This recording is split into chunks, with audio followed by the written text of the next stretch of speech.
Hey guys, welcome to day 19. I want to discuss 6 ways to keep teens interested in praise dance ministry. So part 1 would be create a dialogue, and I know this is important because the enemy is just messing with me. I'm choking, I keep coughing, I keep starting the video over and over and over again, so I know that this would be a very important topic to discuss. So again, this is 6 ways to keep teens interested in praise dance ministry. God bless the praise dance leaders who are dealing with the preteens and the teens who are entering adulthood, and well, they think they're entering adulthood, you know, that the college world, and they're in their junior and senior year and they just feeling themselves. So God bless you. But this is for you, and if you're having trouble keeping them interested in the ministry, or you notice that there's a decrease in their attendance and, you know, their participation and their interest, then this is designed for you. So part 1 will be creating dialogue. And the purpose of, you know, just creating the dialogue, you want to, you know, be the type of praise dance leader to ask the hard questions. So are your kids being Christ-like, or are they behaving like the world? Are they being pressured to do things due to peer pressure within school or after school or whatever they are, you know, engaged in? And number 3, are they lashing out, and are they hurting others? And I'll give more an example of that as I go through the video. So the whole purpose of those questions was, leaders, you got to be the nosy parents. You have to see teens as your own children within this stage, and just, you know, cradle them and hide them under your covering and your bosom and pray for them. You want to be mindful that, you know, these are not your friends. You're not seen as the cool adult that hangs out and chaperone them to the clubs, or smoke with them in the parking lot, or go out for drinks. You are a praise dance leader. You're supposed to be modeling Christ-like behaviors and characteristics. So again, it's very important as a praise dance leader to provide guidance, wisdom, and knowledge. You want to be approachable. You always want to talk about your testimony, how God is active in your life, and the struggles that you had as a teen and how God helped you. Again, this is also prompt you to intercede for these kids in times of trouble. We are in the last days. They are being bombarded by so much subliminal stuff, and just on TV and the billboards and with their friends, and they're just, you know, they have access and they're open to a lot of crazy things. So as a praise dance leader, you got to step into the Moses role and, you know, just pray for them and intercede. Very important. So I'm going to discuss with you 12 important topics that you have to discuss with your kids. I know it's hard, I know it's a challenge, but you know, you have to do this. So number 1, drugs. You want to talk about marijuana. You want to bring up the topic of Molly, ecstasy, K2, bath salt, prescription drugs. I can care less if they're black, white, Latina, Asian, whatever. Drugs is a universal thing. It does not care about what culture, what race you are in. The whole purpose of drugs is to get you addicted and to kill you and to just throw off your whole game and your purpose. So again, you want to discuss those types of drugs that kids are experimenting with today. Number 2, bullying. The days of, you know, fist fighting and all the other stuff is going to a whole different level. So kids are hiding behind the monitor and being ghosts within the computer screen, and they're just saying a lot of damaging things to hurt others. So again, talk about bullying and the cyber bullying that happens online. Number 3, talk about pornography. It's very real. Like I said, kids have access to a lot of stuff. They're constantly on the computer, they're on their phones. Just a click of a button, it just takes them to so many different things on the internet. So talk about pornography, especially if they're curious about sex and they're very sexual and they're hormonal right now. You want to know, what are they using as a guide to, you know, explore their sexual encounters or their sexuality. And this is a very real conversation to have. Don't be ashamed of it. You know, like I said, we're all sexual creatures. God created us to be sexual. The problem is, how are they using, you know, what are they using to discover sex and things like that. So again, bring up pornography. It's very real, and like I said, just a touch of a button, it leads them to so many different sites and places. So again, talk about it. Number 4, you want to talk about texting and driving. Kids are very big with the texting right now, so especially if they just got their license or their permit, you want to be mindful, and you want to be very aware of their safety. You know, talk to them like, hey, when you're driving, please do not text, guys.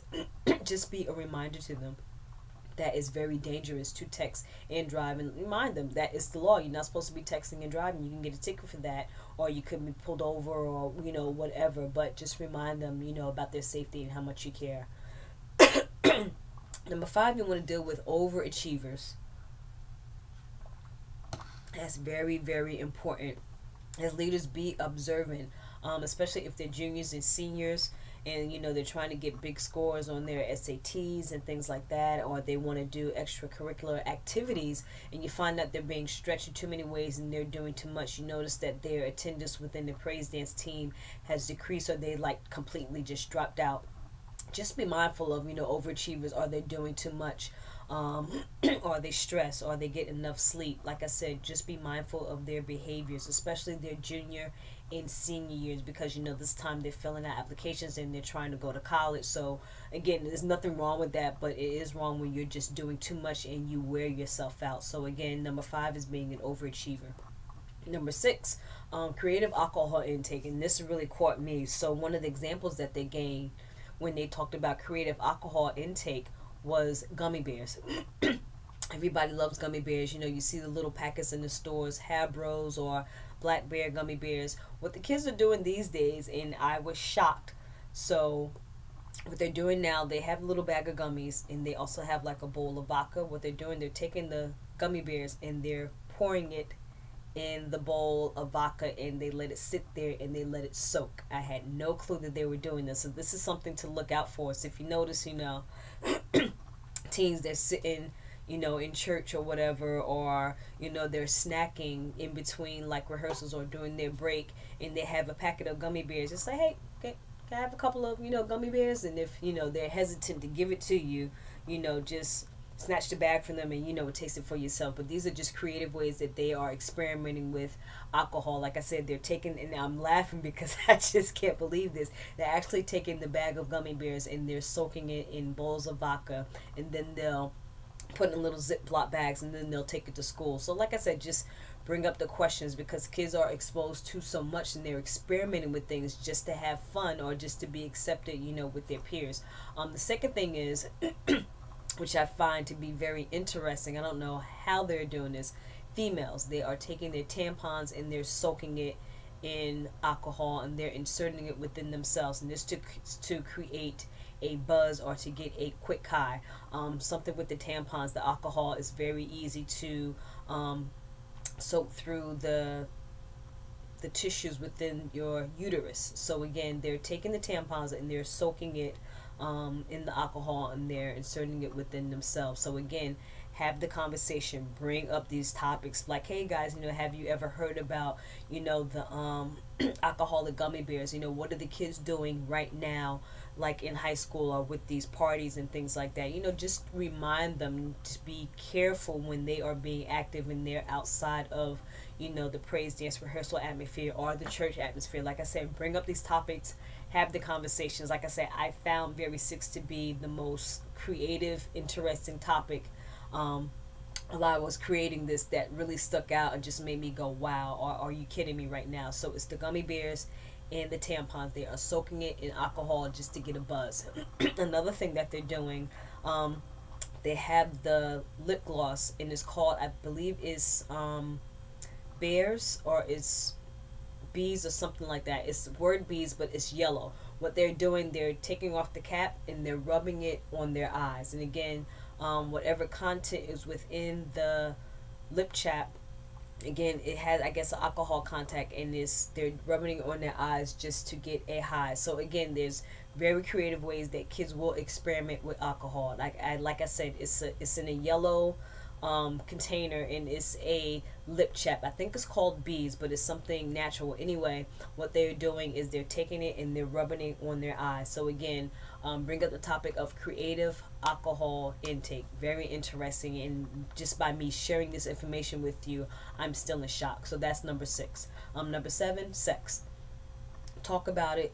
They're teens, they're hormonal, their hormones are like all over the place. They're attracted to, guys, girls, or whoever. You want to discuss, the ramifications of sex, and if they're having it, how are they having it?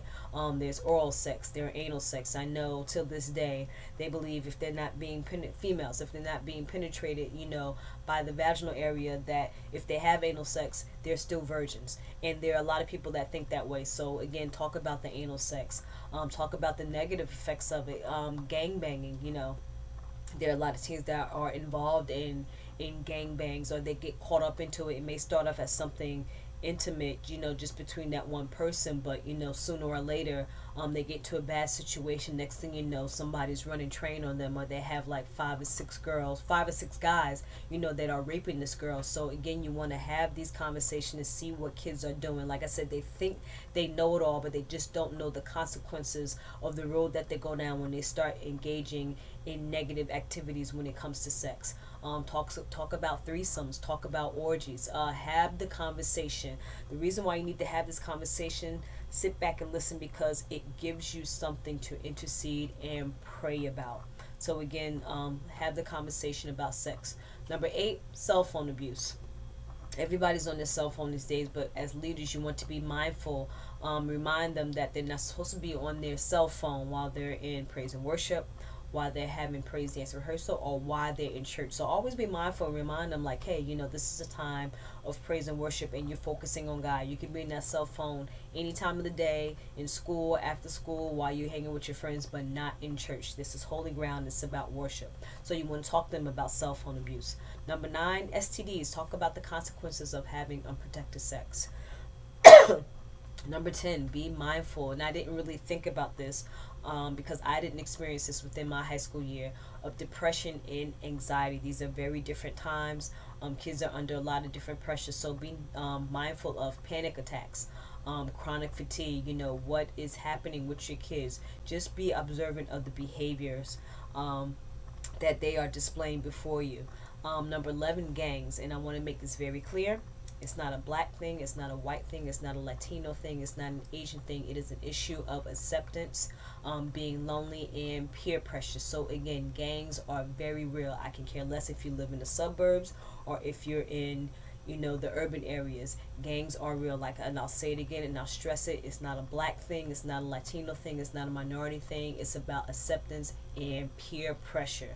So just talk about gangs, and then be mindful and notice if they start hanging around a group of friends, or if they're wearing certain uniforms and colors that represents that gang, or whatever. Talk about it, bring it up. It's very important, especially if you have a lot of males within your praise dance team.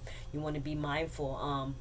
One of the pressures that they could be experiencing, and I guaranteed if you ask the questions, they're probably being picked on by their friends and thinking that dancing is a very female thing, and they're thinking that they're gay or whatever. Ask the questions, have the conversation. So they could be approached like, hey, stop all that girly dancing and come join this gang, be manly, be masculine, come hang with us. Have the conversation, ask the questions, and then talk about it. Last one is peer pressure. There's 2 things that you really need to be open to. So again, it takes 2. So it's the predator and it's also the victim. So you want to focus on, of course, while that person is being hurt and being damaged, also look at the person who's afflicting the pain and the pressure and just really hurting that person. Ask the questions. Why do you think that that person is bullying you? What are they going through at home? Are they experiencing, a family divorce?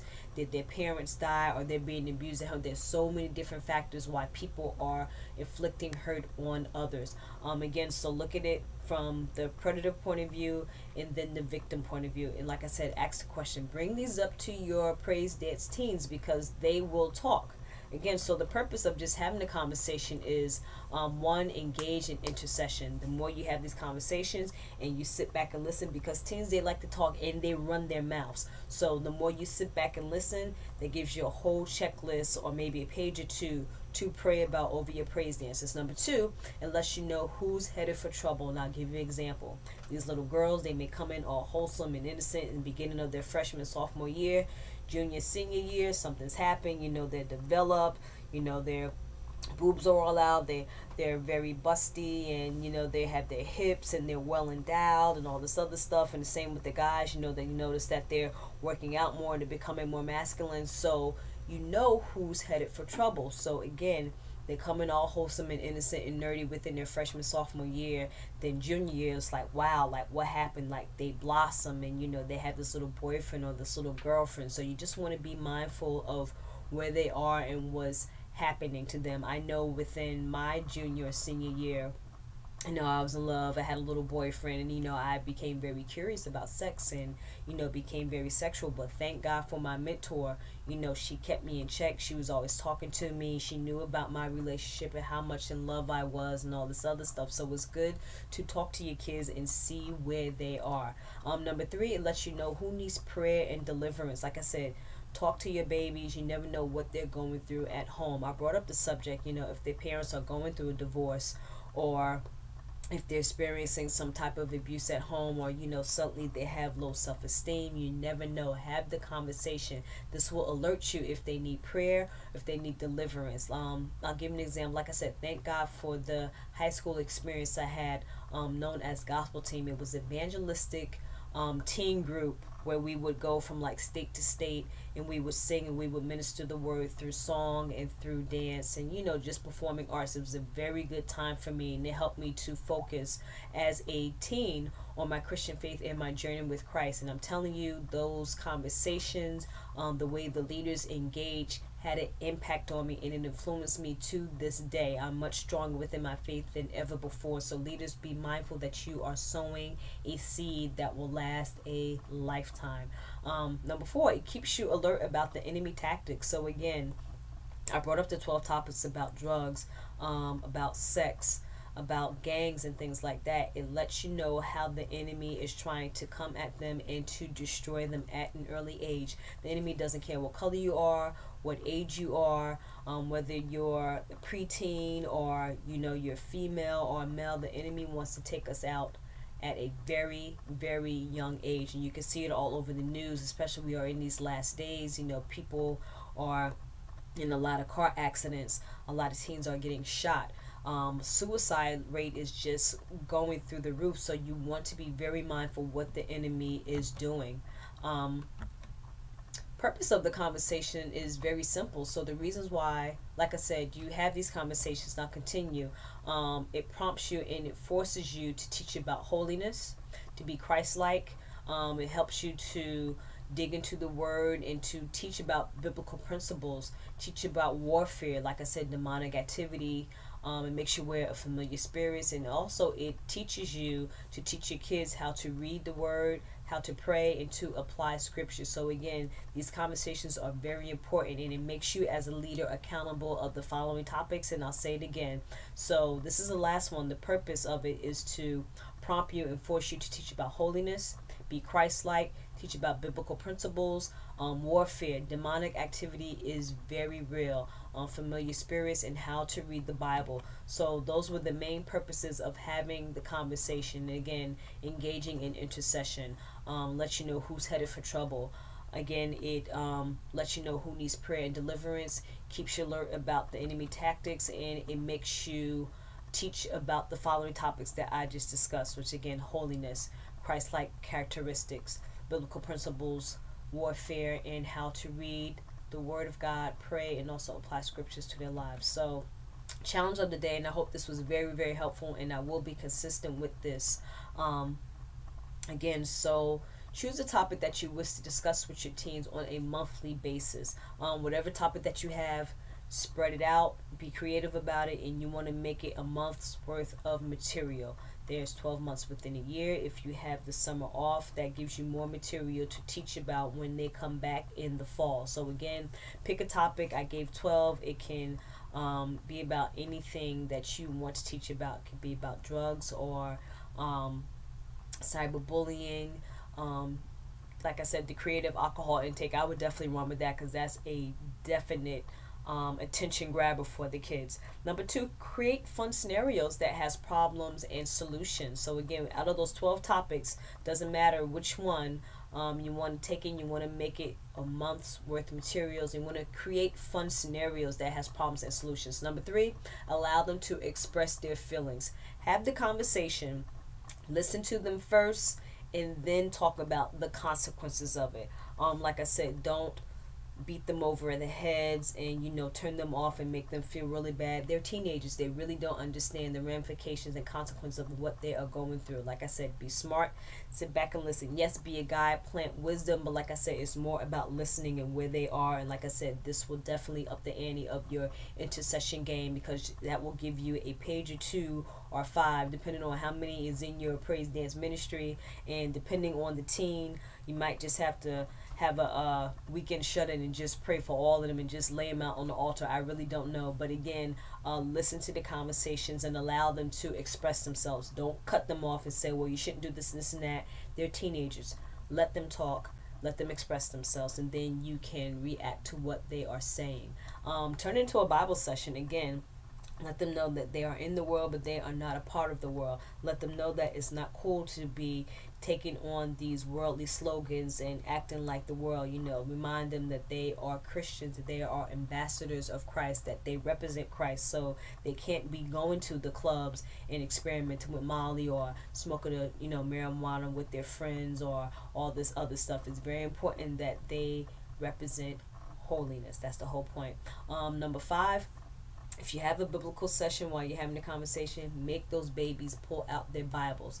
They have their cell phones and say, oh, I don't have a Bible. Yes, they do. Everything is electronic right now. Make them hold the Bibles and make them read the word. What I loved about my high school experience, my praise dance leaders and the directors, they always made sure that they would have devotionals with us, and they made us read the Bible. I just love it. I can't express how much I love the gospel team experience and the leaders that poured into me. I still have a relationship with them to this day, and I'm still close to a couple of people who are my best friends to this day. This is like high school, and I still converse with people who within that gospel team movement, like I said, it just did wonders with my faith as a Christian while I was a teen. So again, that is the challenge of the day.